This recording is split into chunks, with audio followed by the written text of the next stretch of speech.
හරි.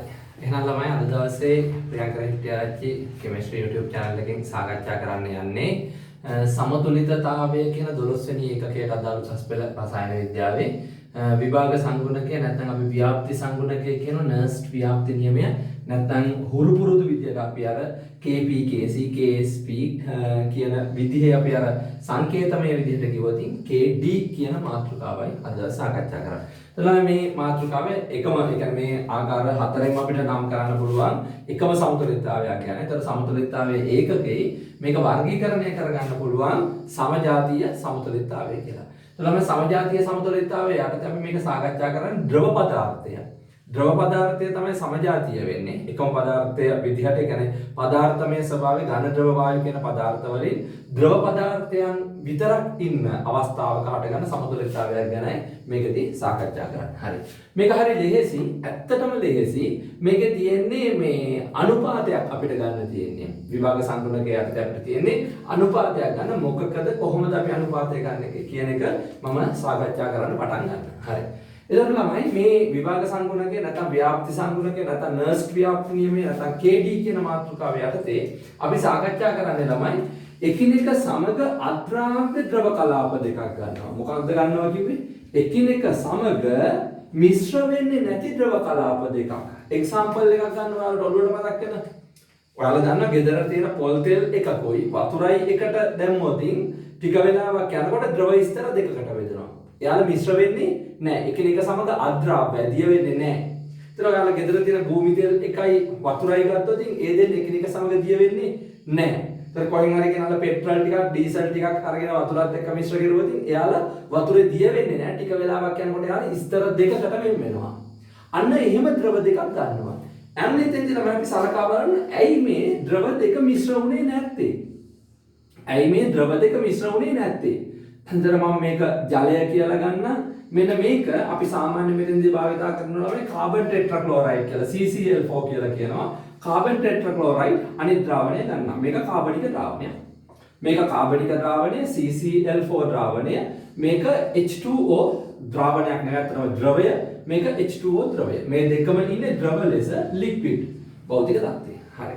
එතකොට ළමයි මේ දෙන්නක ඇයි දිය වෙන්නේ නැත්තේ? දැන් අපිට මූලිකම අවස්ථාව දැන් පොල් තෙල් ජලය උනත් ඇයි දිය වෙන්නේ නැත්තේ? මෙහාලගේ අන්තර් අණුක ආකර්ෂණ ක්‍රියා. ඒ කියන්නේ එක්කෙනෙක් තුලට එක අණුවක් යන්නේ නැද්ද? දැන් H2O අණුවක් CCl4 අණුවක් අතරට යන්නේ නැත්තේ. නැත්නම් ජලය අණුවක් ඇයි පොල් තෙල් අණු සමූහයක් ඇතුළට නොයන්නේ?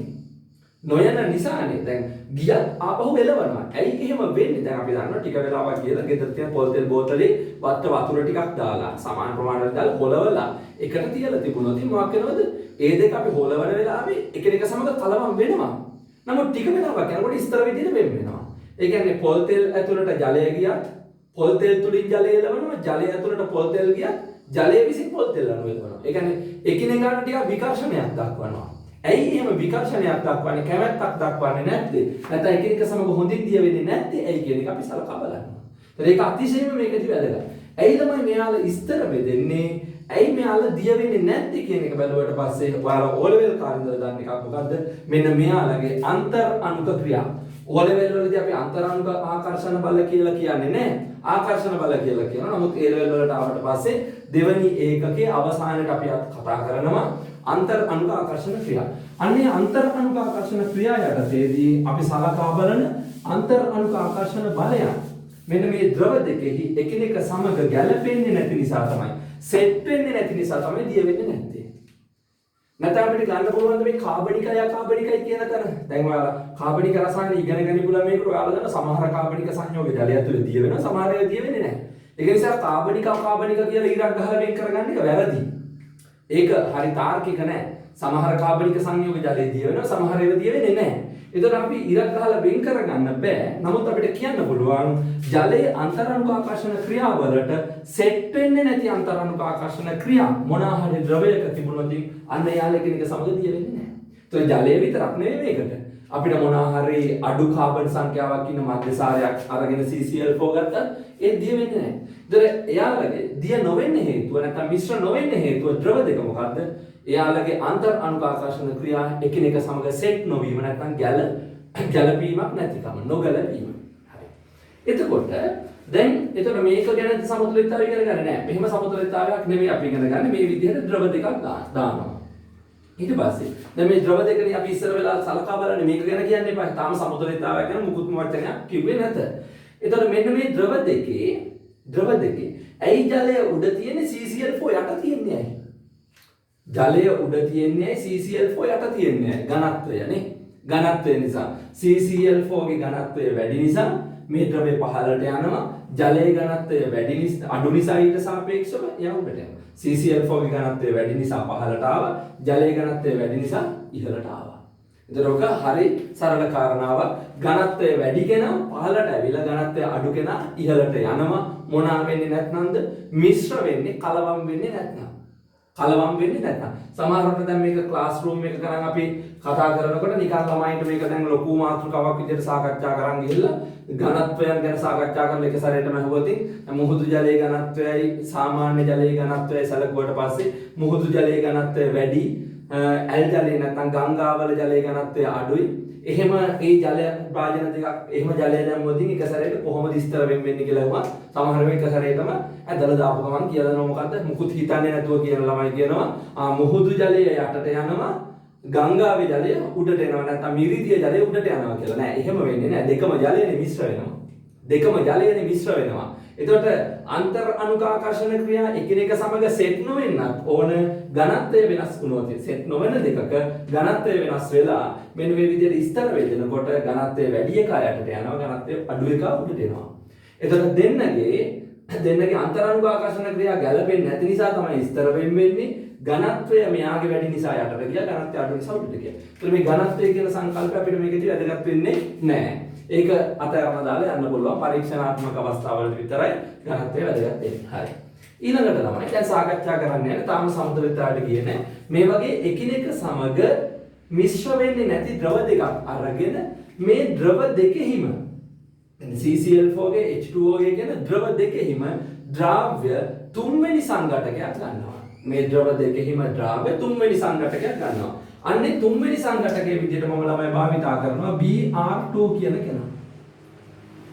Br2 ලික්විඩ් එක.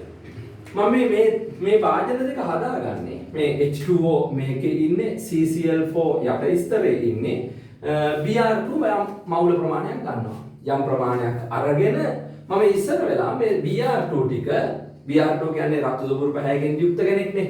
ඒතර Br2 ද්‍රවය අරගෙන මම ඉස්සර වෙලාම මේක මිශ්‍ර කරන්නට කලින් ජලය මිශ්‍ර කරන්නට කලින් ඉස්සරහම Br2 ටික ජලයේ කලවම් කරගෙන ඉන්නවා. ජලය ඇතුලේ කලවම් කරගෙන ඉන්නවා.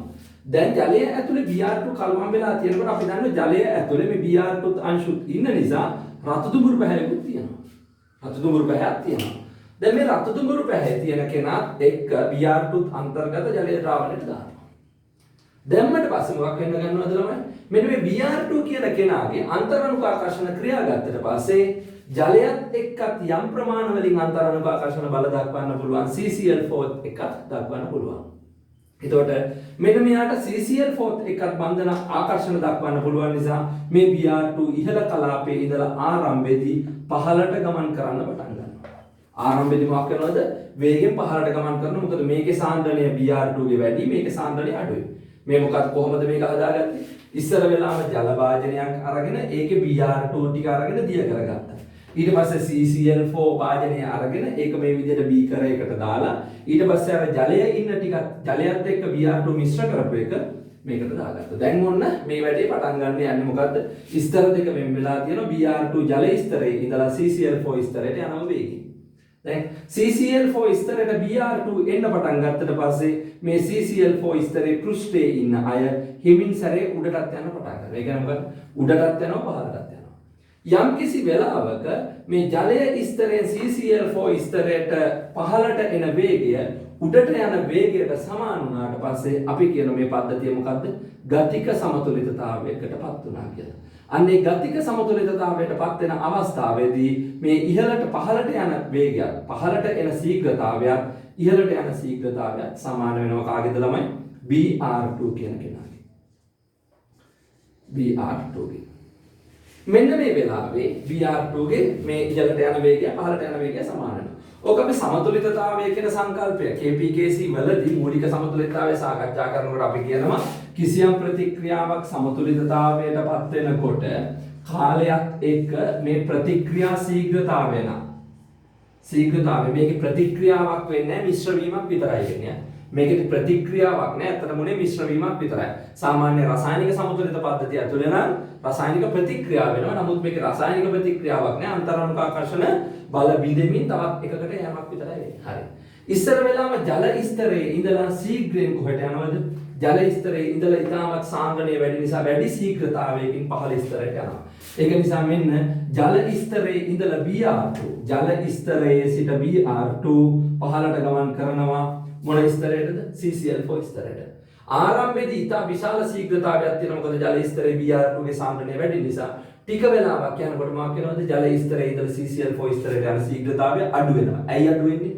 ජල ස්තරයේ සාන්ද්‍රණය Br2 ගේ අඩු වෙන නිසා පහළට යන්නේ. මෙන්න මේ විදිහට ආරම්භ ශීඝ්‍රතාවය වැඩි ශීඝ්‍රතාවයකින් පටන් අරගෙන ටික වෙලාවක් යනකොට ශීඝ්‍රතාවය අඩු වෙනවා. ඊට පස්සේ මොකද වෙන්නේ තමයි? මෙයා ක්‍රමානුකූල ලෙස ශීඝ්‍රතාවය අඩු වෙමින් යනවා. ඊළඟට මොකද වෙන්නේ? දැන් Br2 CCl4 ස්තරයට ආවට පස්සේ CCl4 ස්තරයේ ඉඳලා ඉහළට කවුරු යන පටන් ගන්නවද? Br2 යන පටන් ගන්නවා. ආරම්භයේ Br2 හිටියේ නැති නිසා CCl4 ස්තරේ එයාගෙන් මෙතනින් ඉහළට යෑමේ ශීඝ්‍රතාවයක් තිබුණේ නැහැ. නමුත් ක්‍රමානුකූල ලෙස ඉහළින් පහළට එීමත් එක්ක යට ස්තරේ Br2 ගේ සාන්ද්‍රණය වැඩි වීමත් එක්ක Br2 ශූන්‍යයේ සිට ඉහළට යන ශීඝ්‍රතාවය ක්‍රමානුකූල ලෙස වැඩි වෙනවා. දැන් ඔන්න ඉහළට යන ශීඝ්‍රතාවයයි පහළට යන ශීඝ්‍රතාවයයි සමතුලිත වෙනවා නැත්නම් සමාන වෙනවා මෙන්න මේ අවස්ථාවේ. මේ කාලයේ x අවස්ථාවේ. අන්නේ අවස්ථාවේදී අපි කියන මොකද්ද? මේ පද්ධතිය ගතික සමතුලිතතාවයටපත් වුණා කියලා. මේ පද්ධතිය ගතික සමතුලිතතාවයටපත් වුණා කියලා අපි සලකනවා. හරි. දැන් ළමයි මේකෙදි දැන් මෙන්න මේ දෙන්න ගතික සමතුලිතතාවයටපත් වුණාට පස්සේ මෙන්න මේ Br2 ගේ සාන්ද්‍රණය මේ ස්තරේ CCl4 ස්තරේ Br2 ගේ සාන්ද්‍රණය ජලීය ස්තරේ Br2 ගේ සාන්ද්‍රණය අතර අනුපාතය තමයි අපි සලකන්නේ මොකද? විභාග සංගුණකේ නැත්නම් නර්ස්ට් ව්‍යාප්ති නියමය නැත්නම් KD කියලා සලකන්නේ අනුපාතයක්. එහෙනම් KD වලින් අපි ලබා ගන්නේ මොකද්ද? KD සමානයි කියලා ගන්නේ CCl4 ස්තරේ Br2 ගේ සාන්ද්‍රණය. Br2 liquid ගේ සාන්ද්‍රණය මොන ස්තරයේ ඇතුළේද ළමයි? CCl4 ස්තරය ඇතුළේ. බෙදීම Br2 liquid ගේ සාන්ද්‍රණය මොන ස්තරය ඇතුළේද? ජල ස්තරය කියලා ඇතුළේ අපිට ගන්න පුළුවන්. එතන ළමයින්ට ප්‍රශ්නයක්.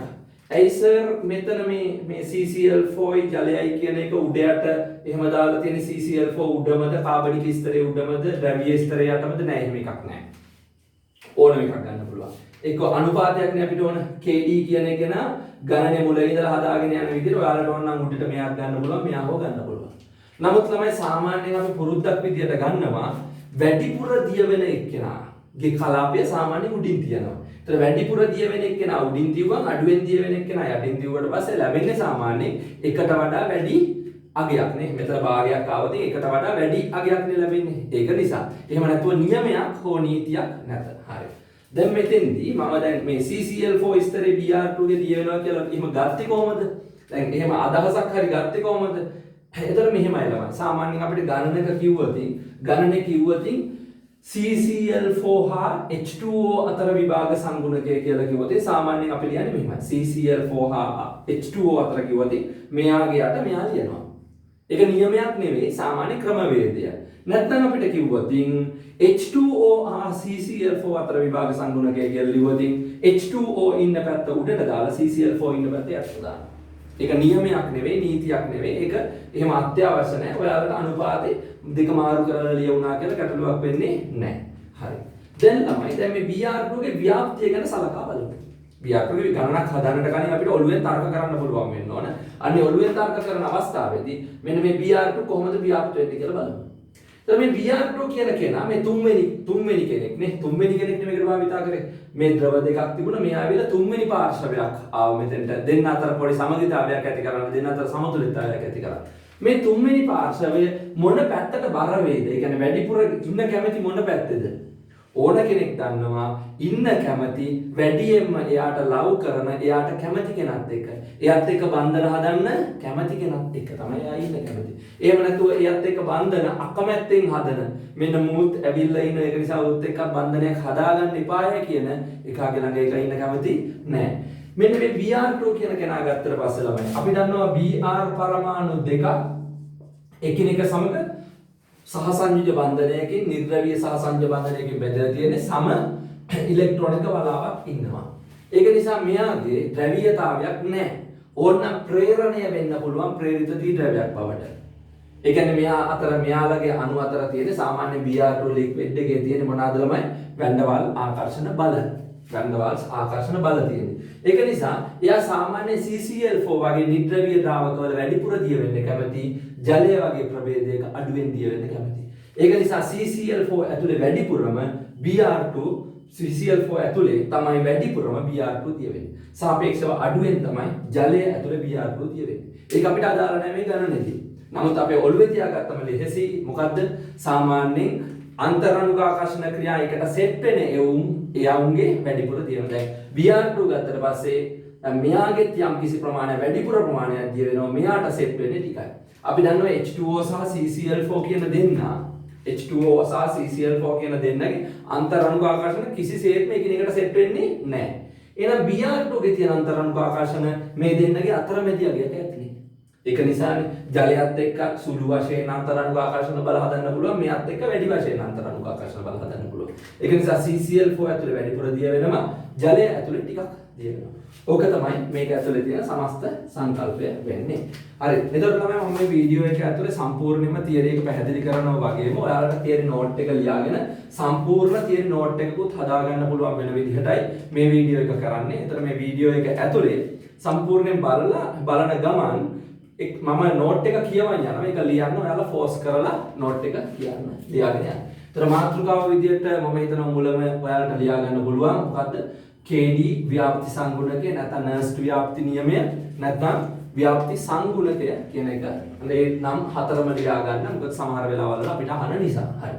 ඊළඟට ඒක යටතේ ලියමු. ඒ යටතේ ලියමු. ලියන්න.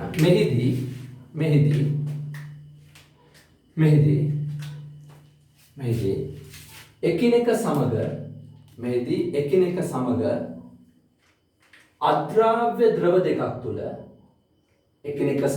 අද්‍රාව්‍ය ද්‍රව දෙකක් තුල තුන්වෙනි ද්‍රවයක නැත්නම් තුන්වෙනි සංඝටකයක ද්‍රාව්‍යතාවය සලකා බලනු ලබයි. තුන්වෙනි ද්‍රව්‍යයක ද්‍රාව්‍යතාවය සලකා බලනු ලබයි. හරි. ඊළඟට ලියා ගන්න.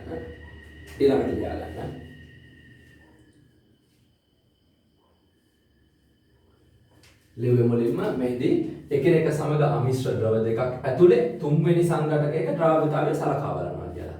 ඊට පස්සේ අපි දැනගන්න ඕනේ ඇයි මේ ද්‍රව දෙක දිය වෙන්නේ නැත්තේ කියලා. ඊළඟ කරුණ ලියාගත්තා. අදාළ ද්‍රව දෙක එකිනෙක සමග දිය නොවන්නේ එකිනෙක සමග මිශ්‍ර නොවන්නේ. අදාළ ද්‍රව දෙක එකිනෙක සමග මිශ්‍ර නොවන්නේ. ඒවායේ අන්තර් අණුක ආකර්ෂණ බල අදාළ ද්‍රව දෙක එකිනෙක සමග මිශ්‍ර නොවන්නේ. ඒවායේ අන්තර් අණුක ආකර්ෂණ බල එකිනෙක සමග නොගැලපෙන නිසා වෙන්නේ.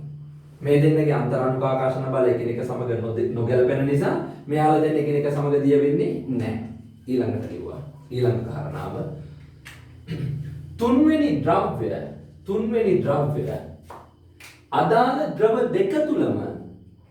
තුන්වෙනි ද්‍රව්‍ය අදාළ ද්‍රව දෙක තුලම ද්‍රාව්‍ය වන්නේ Br2 මේ දෙක තුලම ද්‍රාව්‍ය වන්නේ අය ළමයි. තුන්වෙනි ද්‍රවය අදාළ ද්‍රව දෙක තුලම ද්‍රාව්‍ය වන්නේ. එහි අන්තර්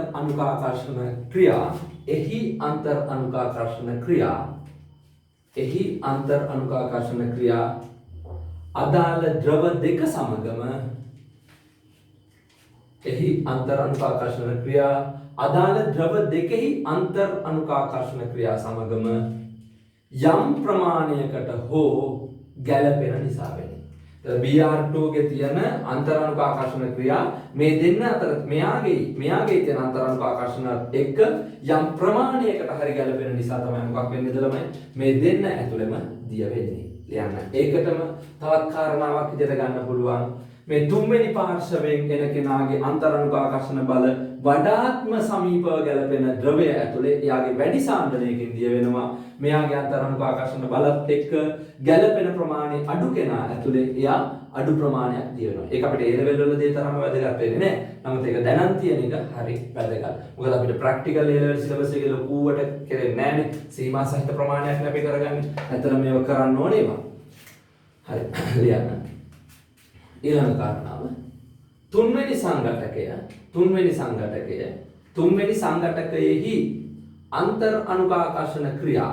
තුන්වෙනි සංඝටකයේහි අන්තර් අනුකාකර්ෂණ ක්‍රියා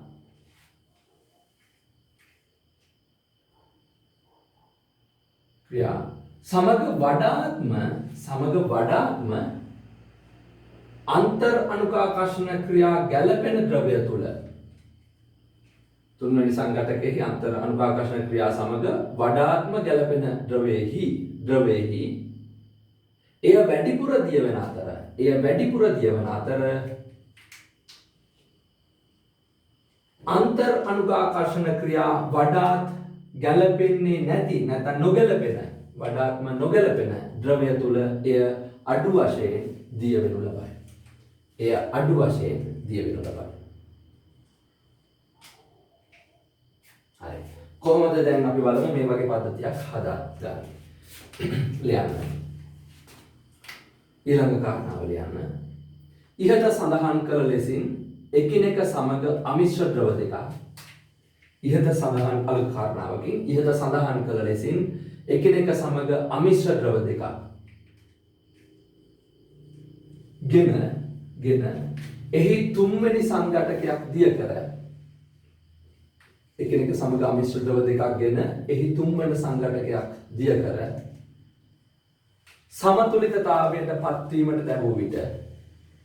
සමතුලිතතාවයට පත්වීමට ලැබුව විට අපි තමයි ඉස්සරලා මේ ද්‍රව දෙක අරගෙන Br2 දාන්නේ ජල ස්තරයට උඩ ඉන්න එකක් මේ වැටෙන්නේ. නේද දැම්මට පස්සේ මොකද වෙන්නේ? මිශ්‍ර වීමට ලැබුව විට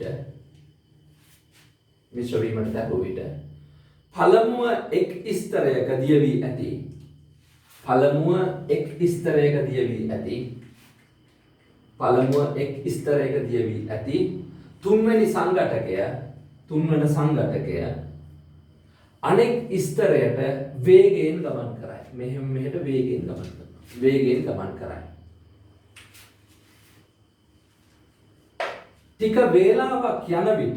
ටික වේලාවක් යන විට අනෙක් ස්තරයේද තුන්වෙනි සංඝටකයේ සාන්ද්‍රණය වැඩි වෙන නිසා අනෙක් ස්තරේ මේ ස්තරේ Br2 ගේ සාන්ද්‍රණය වැඩි වෙන නිසා අනෙක් ස්තරයේද තුන්වෙනි සංඝටකයේ සාන්ද්‍රණය වැඩි වෙන නිසා එම ස්තරයේ සිට පළමු ස්තරයට ඒ කියන්නේ දෙවෙනි ස්තරයේ ඉඳලා පළවෙනි ස්තරයට මුලින් ඉඳපු ස්තරයට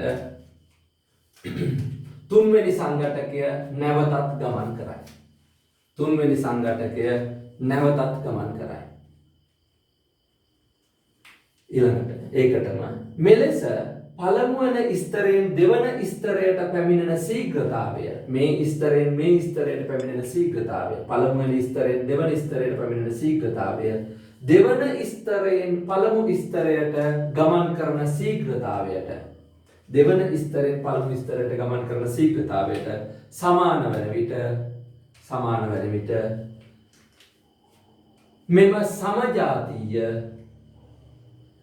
මෙම සමජාතීය සමතුලිතතා පද්ධතිය හටගනී. මෙම සමජාතීය මෙයාලා වෙල සමස්ත සමජාතීය සමතුලිතතා පද්ධතිය. මෙම සමජාතීය සමතුලිතතා පද්ධතිය හටගනී. එක්සැම්පල් එකක් විදියට දාගත්ත මේක. එක්සැම්පල් එකක් විදියට CCl4 ස්තරයක H2O ස්තරයක Br2 ගේ ව්‍යාප්තිය තමයි මම සලකා බලන්නේ. H2O මම නිල් පාටින් CCl4 මම කළු පාටින් දක්වලා Br2 කියන එක රතු පාටින් දක්වලා තියෙනවා. ඊළඟට එතෙන්ට අදාළව ළමයි මෙන්න මේක මේකත් ලියවෙන්න ඕන. මේකෙන් ළමයි මෙන්න මේකේ නිරූපණය වෙන්නේ මොකද්ද? පළමු ස්තරයෙන් දෙවන ස්තරයට ගමන් කරන ශීඝ්‍රතාවය.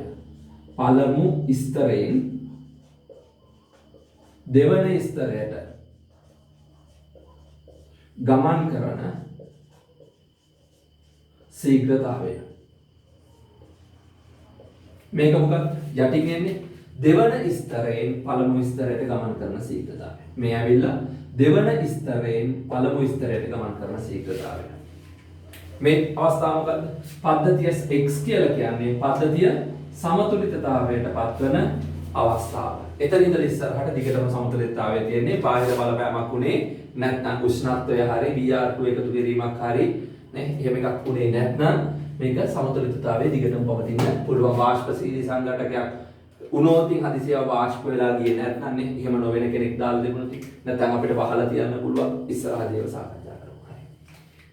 මේක තමයි මේ සමතුලිතතාව පද්ධතිය. මේක ලියාගත්ත. මෙතෙන් එනකම් මේක ලියන්න එපා. ලියන්න. මෙවැනි සමතුලිත පද්ධතියක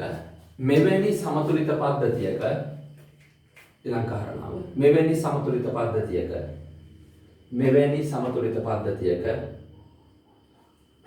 අදාළ තුන්වෙනි සංඝටකයේ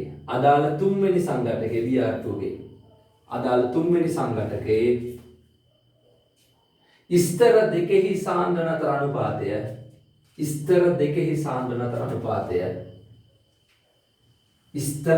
සාන්ද්‍රණතර අනුපාතය නියත උෂ්ණත්වයේදී උෂ්ණත්වය වෙනස් වුණොත් විතරයි මේක වෙනස් වෙන්නේ නැත්නම් වෙනස් වෙන්නේ නැහැ. නියත උෂ්ණත්වයේදී නියත එකේ. ඒ කියන්නේ ළමයි ඕනම ජල භාජනයක් ගන්න පුළුවන්. ජලයේ පරිමාව ඕන එකක් ගන්න පුළුවන්. CCl4 ගේ ඕන පරිමාවක් ගන්න පුළුවන්. ඊට පස්සේ මේ දෙන්න සමතුලිතතාවයට තියෙන දීලා Br2 ප්‍රමාණයක් ඕන ප්‍රමාණයක් දාලා මෙතෙන්දී ප්‍රමාණය නෙවෙයි ඕන ප්‍රමාණයක් දාලා සමතුලිතතාවයට එන්න දුන්නට පස්සේ ඒ දෙන්නගේ සමතුලිත සාන්ද්‍රණතර අනුපාතය මේකම කරගන්න මෙම උෂ්ණත්වයේදී නම් යටින් ලියාගත්තා KD සමානයි Br2 liquid ගේ සාන්ද්‍රණය CCl4 යට Br2 liquid ගේ සාන්ද්‍රණය H2O ස්තරය ඇතුලේ. හරි. ඊළඟට ළමයි මෙන්න මේකේ ඇයි කොහොමද ඇයි මෙයාම මෙහෙමම ලියන්න ඕනද? මම කිව්වා මෙහෙමම ඕනේ නෑ. මේක අනුපාතයක්. ඒක නිසා මෙහෙමම තියෙන්න ඕනේ නෑ කියන එක මම කිව්වා. ලියාගන්න ඊළඟට. ලියන්න.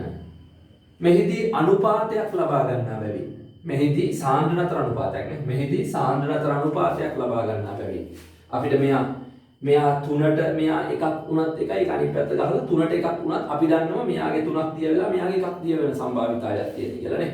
ඒක නිසා අනුපාතේ කොහොම ලියාගත්තත් එකයි. හැබැයි අපි නිවැරදිව දක්වලා තියෙනවා අනුපාතේ. CCl4 ට H2O 3ට එකයි නම් H2O ට CCl4 1ට 3 වෙනවා. අනිත් පැත්ත වෙනවා. හරි. සාන්ද්‍රණතර අනුපාතයක් ලබා ගන්නා නිසා එය මොන ආකාරයට දැක්වුවත් ගැටලුවක් නොවේ. මම කිව්ව සාමාන්‍ය සාම්ප්‍රදායික විදියට අපි භාවිතා කරනවා කිව්ව මොකද්ද? සාන්ද්‍රණය වැඩි කෙනා උඩට දාලා ලියන එකක් තියනවා කිව්ව. නැත්නම් අපිට කියලා තියෙන ආකාරයට අනුව මුලින් කියපු කෙනා උඩට දාලා පස්සේ කියපු කෙනා යටට දාන ක්‍රමවේදයකොත් අපි සාම්ප්‍රදායිකව භාවිතා කරනවා. එහෙම නැතු ඒක නියමයක් නෙවෙයි. ලියන්න. ඒක යටතේ ලියාගන්න. සාමාන්‍යයෙන් වැඩි සාන්ද්‍රණයකින් දියවෙන ස්තරය වැඩි සාන්ද්‍රණයක් ඇති ස්තරය ඉහළින්ද අඩු සාන්ද්‍රණයක් ඇති ස්තරය පහළින්ද දක්වනු ලබයි. ඒකටම එසේත්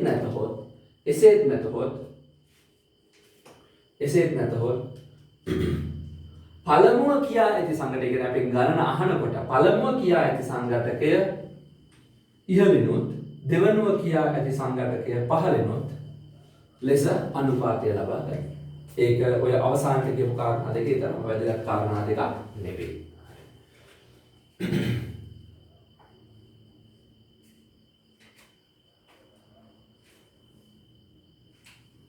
ඊළඟට ලියාගමු ළමයි මේකේ මම විභාග සංගුණක කියන මූලික අදහස විතරයි මේකෙන් දෙන්නේ. ගණන් හැදීමම ඊළඟ වීඩියෝ එකට යනවා. එතන මේකේ තවත් තියෙනවා මේ වීඩියෝ එකේ අපි තව පොඩි කොටසක් කතා කරනවා. ලියන්න. යටින් ලියාගමු විභාග සංගුණකය KD කරුණක් විදියට විභාග සංගුණකය KD උෂ්ණත්වය මත පමණක් රඳා පවතී.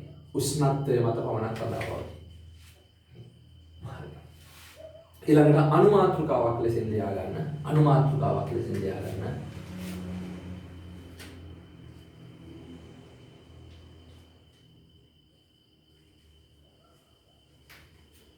විභාග සංගුණක පද්ධතියක්. විභාග සංගුණක පද්ධතියක්. නැත්නම් මේ වගේ සමතුලිත පද්ධතියක්.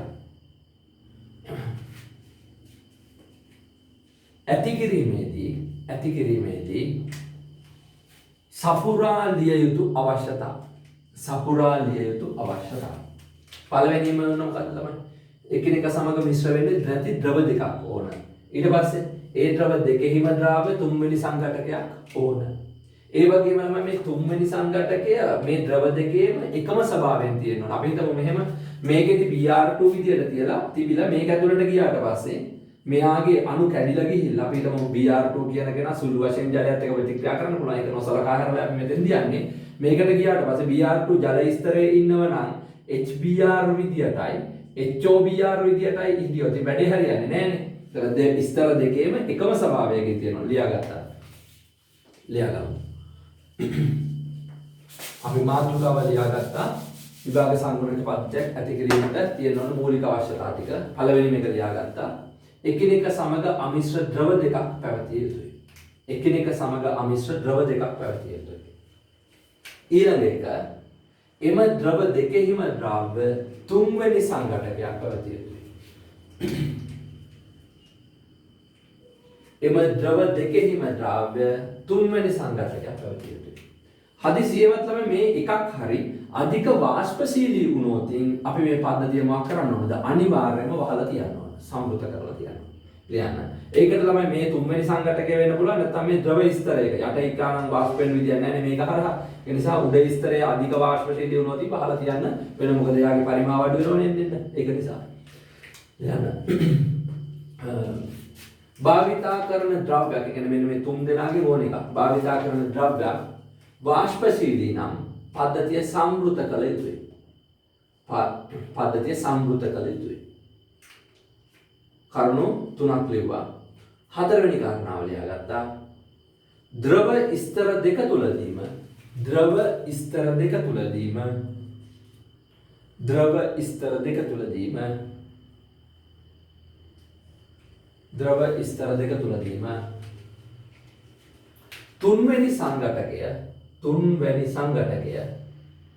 තුන්වෙනි සංඝටකය එකම ස්වභාවයෙන් පැවතිය යුතුයි. තුන්වෙනි සංඝටකය එකම ස්වභාවයෙන් පැවතිය යුතුයි.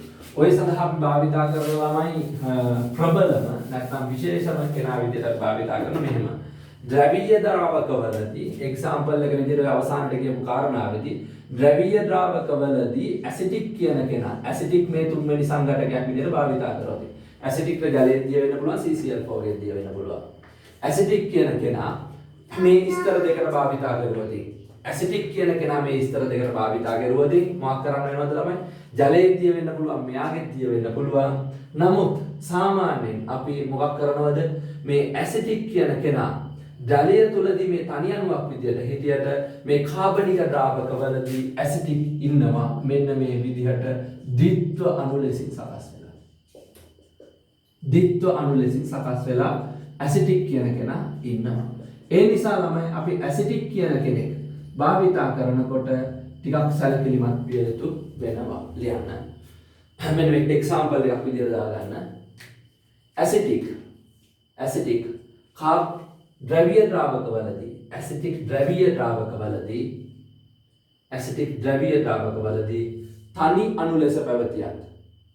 ඇසිටික් ද්‍රවීය ද්‍රාවකවලදී තනි අණු ලෙස පැවතියත් නිර්ද්‍රවීය ද්‍රාවකවලදී ද්විත්ව අණු ලෙස පැවතීම. ඒතර එහෙම අවස්ථාවන් වලදී අපි සාමාන්‍යයෙන් භාවිතා කරන්නේ නැහැ. ඒක නිසා අපි වෙනත් ද්‍රවයක් භාවිතා කරනවා. ඒතර ඇත්තටම මේකේ අවශ්‍යතාව ටික මම පෙන්නන්නම්. මේකේ ප්‍රැක්ටිකල් එකක් කිරීම නෙමෙයි අවශ්‍යතාවය. මේකෙන් අපි මිනිසාට ලෝකෙට වැදගත් දේවල් ටිකක් කරන්න ඕනේ. ඒක එහෙම එකක් නේ විද්‍යාවේ ප්‍රගමනයක් තිබුණොත් ඉන්නේ මිනිසාට වැදගත් වුණොත් ඉන්නේ. ඒතර වැදගත් වෙන තැන් ටික මම පැහැදිලි කරන්නම්. අපිට නැතුව මේ Br2 වෙන් වෙලා තියෙන එකක් ජලයක මිශ්‍ර කරලා CCl4 එකක මිශ්‍ර කරලා ගණනක් හදන්න භාවිතා කරන එකක් නෙවෙයි මේක කියලා කියන්නේ. මේක ප්‍රැක්ටිකලි අපි භාවිතා කරන තැන. මොන තැනටද මිනිසාගේ මොනා වගේ දේවල් වලටද මේක ප්‍රැක්ටිකලි භාවිතා කරගෙන අපි ප්‍රයෝජනෙට ගන්න කියන එක වැදගත් වෙනවා. ඒක මම පැහැදිලි කරන්න ලියන්න. ඊළඟ මාතෘකාව විභාග සංගුණකේ නැත්නම් මේ අපි සාකච්ඡා කරපු නර්ස් ව්‍යාප්ති නියමේ නැත්නම් ව්‍යාප්ති සංගුණකේ විභාග සංගුණකේ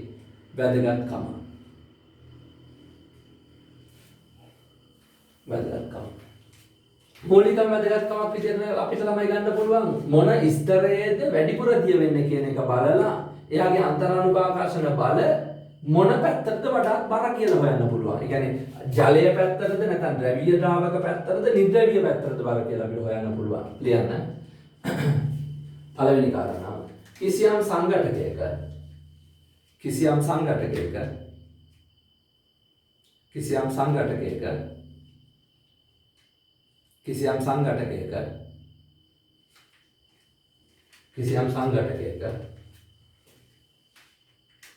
අන්තර්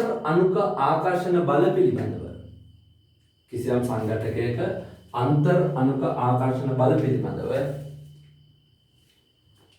අදහසක් ලබා ගැනීමට. ඒ කියන්නේ වැඩිපුරම ද්‍රවීය පැත්තට බර අන්තර් අණුක ආකර්ෂණ ක්‍රියාවක්ද තියෙන්නේ නැත්නම් අනිත් පැත්තට බර එකක්ද කියලා හොයන්න අපිට භාවිතා කරන්න පුළුවන්. ඊට පස්සේ ගන්න පුළුවන් වැඩිපුර ද්‍රාව්‍ය වෙන්නේ මොන පැත්තද කියලා අපිට හොයන්න පුළුවන්. මෙහා වැඩිපුර ද්‍රාව්‍ය දිය වෙන්නේ ජලයේ පැත්තද CCl4 පැත්තද? ඊළඟ කාරණාව ලියා ගන්න.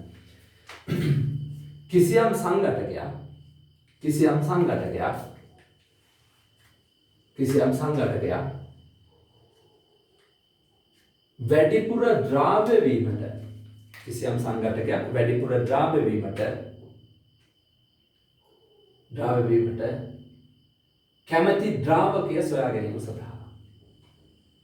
ද්‍රාවකය සොයා ගැනීම සඳහා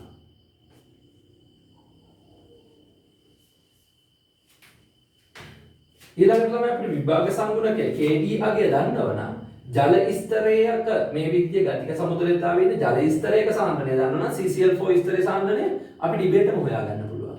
ඒතර ඒකත් එක්තරා වූ වැදගත්කමක් ලියා ගන්න. විභාග සංගුණකයේ වැදගත්කම ලියන්න. ඊළඟ කාරණාව. එක්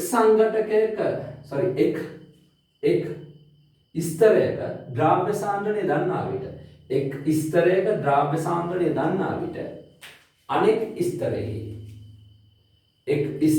ද්‍රව්‍ය සාන්ද්‍රණය දන්නා විට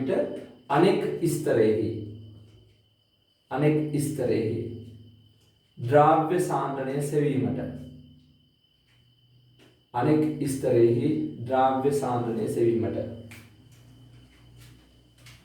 ඊළඟට ළමයි අපි ප්‍රායෝගිකව භාවිතා කරන වැදගත්ම තැන. ළමයි සමහර සංඝටක තියෙනවා අපි හිතමු මොනවා හරි කර්මාන්ත ශාලාවකින් අධික ලෙස කාබනික අපද්‍රව්‍යයක් බැහැර වෙනවා අධික විෂ සහිතයි. ඒතර මෙයාව පරිසරයට සම්පූර්ණයෙන් උදාහරණයක සම්පූර්ණයෙන් මිනිසට ලොකුම අහිතකර බලපෑමක් වෙන්න පුළුවන්. ඒක නිසා මෙයාව තනුක කරලා මාධ්‍යයට නැත්නම් ජලයට මුදා හැරීමට ලොකු ගැටලුවක් නොවෙන්න පුළුවන්. ඔයාලා සාමාන්‍යයෙන් අපි වස තෙල් එකක් බිව්වොතින් මැරෙනවා. නමුත් අපි වතුරේ දිය වෙලා ගිහලා ලොකු පරිමාවක ව්‍යාප්ත වුණාට පස්සේ බිව්ව කියලා මැරෙන්නේ නැහැ. හානිදායකයි. මැරෙන්නේ නැහැ. ඒක නිසා ඒ අපද්‍රව්‍ය අනිවාර්යෙන් ඒ කර්මාන්තය අතිශයින්ම මිනිසාට වැදගත් වෙනවා නම් ඒක නිපදවන්නත් ඕන. ඒ වගේම මේ අපද්‍රව්‍ය බැහැර කරන්නත් වෙනවා. ඒ අපද්‍රව්‍ය බැහැර කරන අවස්ථාවේදී අපිට කාබනික ස්තරයක වැඩිපුර දිය වෙන කෙනෙක් ඉන්නවා නම් එයා කාබනික ස්තරයකයි ජල ස්තරයකයි දෙකක තියලා ජල ස්තරයෙන් බැහැර වෙන කෙනා කාබනික ස්තරයක ටික වෙලාවක් තිබුණාට පස්සේ මේ කාබනික ස්තරයට වැඩිපුර ගමන් කරනවා ඒ අපද්‍රව්‍ය. ඒක නිසා ඒ ස්තර වලට ගන්න පුළුවන්. ඒ වගේම සමහර කර්මාන්ත තියෙනවා. කර්මාන්තවලදී සමහර ද්‍රව නිස්සාරණය කිරීම සඳහා භාවිතා කරනවා මේ ක්‍රම. ඔකට අපි කියනවා ද්‍රාවක නිස්සාරණය කියලා ලියන්න. ඊළඟ ප්‍රධානම වැදගත්ම කාරණාව මේක ලියන්න. ද්‍රාවක නිස්සාරණය සිදු කිරීමට. ද්‍රාවක නිස්සාරණය සිදු කිරීම සඳහා. තමයි විභාග සංගුණකේ මූලිකම තියරි කොටස අවසන් ඔච්චරයි. සමතුලිතතාවයේ තියෙන කොටම කෙටිම ලේසිම මේක. ඒ වුණාට මේ විභාග සංගුණක කියන එක ඔයාලට මික්ස් කරලා ගණන් දෙන්න පුළුවන්. මේ දක්වා සිලබස් එකේ ගණන් දීලා තියෙනවා. අයනික සමතුලිතතාවයේ pH 1, ඒ වගේම KPKC ගණන් එක 2006 වගේ අවුරුද්දක හොඳ ගණනක් දීලා තියෙනවා. මෑත කාලේ 2016 වගේ අවුරුද්දකක් දීලා තිබුණා. ඒ වගේම ආයනික සමතුලිතතාව pH වගේ තැන්වලදී දෙන්න පුළුවන්. ඒ වගේ මෑත කාලීනව ගොඩක් දුන්නා. මොනවත් එක්කද? චාලක රසායනයත් එක්ක විභාග සංගුණකය කියන සංකල්පය සාකච්ඡා කරා. ඒක නිසා පාස් පේපර්ස් කොටස් වල හරි ලස්සන වැදගත් ප්‍රශ්න සෙට් එකක් තියෙනවා. මේකේ ප්‍රායෝගික භාවිතයන් සෙට් එකක් තියෙනවා. ඒ ටිකත් එක්ක අපිට ඉස්සරහට මේක හොඳින් තේරුම් අරගෙන යන්න පුළුවන් වෙයි. ඒ වගේම Tamanට මේකේ සම්පූර්ණවම නෝට් එකක් දුන්නා. ඒ වගේම මේකේ ඉස්සරහට පාස් පේපර් Taman කවදාවත් හැදුවේ නැති විදියට Tamanට පාස් පේපර්ස් ටික හදා ගන්න පුළුවන් වෙන විදිහේ ට්‍රැක් එකක් මම කියලා දෙන්න. ඒක හරි ලස්සනයි, හරි ලෙහෙසි. ටිකක් ඔළුව පාවිච්චි කරන දරුවන්ට මාර්ම ක්‍රියේටිව්ලි මේක අධ්‍යයනය කරන්න පුළුවන්කමක් ලැබේ. එහෙනම් අද වීඩියෝ එක අවසන් කරනවා. Tamanට මේ වීඩියෝ එක හොඳයි නම් මේ වගේ ඉස්සරහට දාන වීඩියෝ බලන්න, subscribe කරන්න සහ bell icon එක ක්ලික් කරලා තියාගන්න. මොකද වීඩියෝ එකක් දැම්මම පස්සේ Tamanට බලලා තමන්ගේ knowledge එක ඉස්සරහට යන්න. එහෙනම් හැමෝටම සුබ පතනවා තමන්ගේ exam එක හොඳට කරගන්න පුළුවන් වෙන්න කියලා.